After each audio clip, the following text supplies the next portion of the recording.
Bonjour, bienvenue sur cette vidéo. Aujourd'hui, on va voir ce qu'il faut savoir avec les agents immobiliers.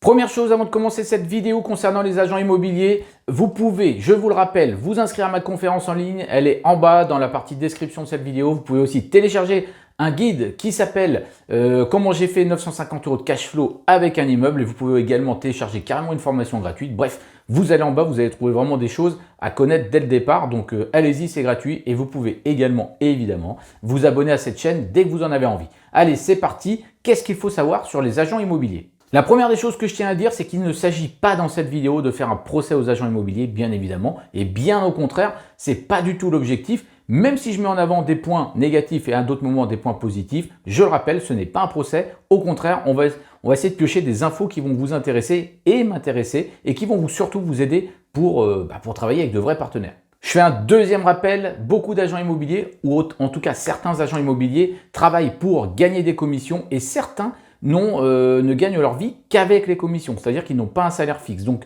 ça, vous devez l'avoir en tête, puisque quand on négocie une commission, moi j'aime bien les rapports gagnant-gagnant. Ne perdez jamais de vue qu'il y a des personnes qui travaillent pour gagner leur vie, nourrir leur famille et qui ne fonctionnent qu'avec ces commissions. C'est très important à mon sens. Une nouvelle fois, je suis très axé relationnel et tout le monde doit y gagner. Donc ce rapport gagnant-gagnant, il doit être mis en avant.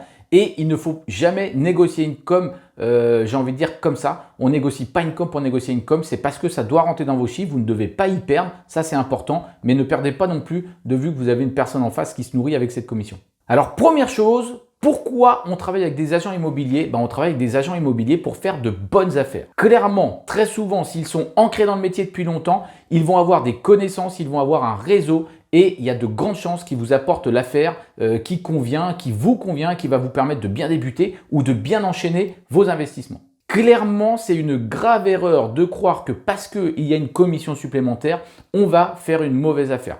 Il faut vraiment se détacher de ça. C'est des choses qui me reviennent beaucoup sur mon blog ou qui me reviennent beaucoup en message. Mais je le dis, non, c'est pas parce qu'on paye une commission à un agent immobilier qu'on est en train de faire une mauvaise affaire et que forcément, c'est quelque chose qui ne va pas être rentable. Ils peuvent être clairement les personnes qui vont avoir des affaires qui ne sont pas sorties encore sur Internet. Donc, en gros, l'agent immobilier, il est au courant par son réseau d'une affaire qui va sortir, qui va être bientôt mise en vente. Il ne l'a pas encore mise sur son site d'annonce. Elle n'est pas encore sortie sur Internet. Il a peut-être une exclusivité. Donc, clairement, vous voyez déjà, ça, c'est un premier point hyper positif puisque l'agent, il va être en possession pendant quelques minutes, pendant quelques heures de quelque chose qui n'existe pas encore sur le marché. Un autre point qui est très important, ils peuvent négocier à votre place. Quand vous passez par un agent immobilier, il est habitué, une nouvelle fois, si vous avez une affaire, il connaît le vendeur, il connaît les limites. C'est tout un travail que vous n'aurez pas à faire en tant que particulier et en lien direct avec un vendeur. Et lui va pouvoir aller négocier jusqu'à une certaine limite. Mais en tout cas, c'est un travail que vous n'aurez pas à faire. Il va essayer de bien comprendre ce que vous voulez, bien comprendre vos limites et grâce à ces informations et grâce aux informations qu'il a sur le vendeur, il va négocier peut-être 10 fois mieux que ce que vous auriez fait vous tout seul. La chose importante, et une nouvelle fois ça rejoint le relationnel, il convient d'être très clair sur vos attentes et il convient aussi que vous entendiez. C'est-à-dire que si l'agent vous prend pour un fou parce que vous voulez tomber dans une règle des 70 dans un secteur un peu particulier et qu'il estime que vous êtes en train de rêver, clairement, il ne trouvera jamais le bien qui vous correspond. L'entente entre vous et l'agent immobilier, elle va être source justement de réussite ou au moins de s'approcher de cette réussite. Ces exigences, elles vont faire en sorte que vous ne perdiez pas votre temps et que vous ne perdiez peut-être pas une relation qui pourrait être importante plus tard pour autre chose.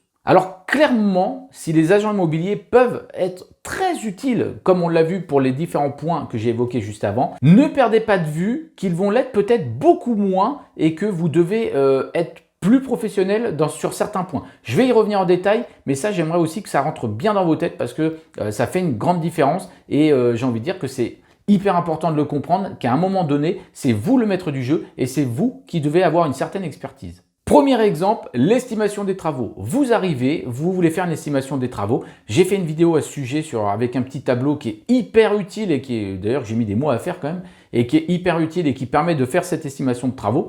Mais vraiment, n'oubliez jamais que quand vous venez dans un appartement, vous devez acquérir cette expertise et vous devez vous faire votre propre opinion. L'agent immobilier, je vous rappelle, il est là pour vendre.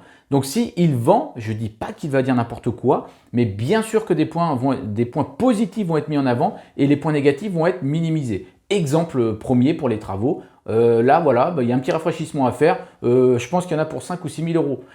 En gros, vous, le petit rafraîchissement, vous devez savoir peut-être qu'il y en a pour 20 000.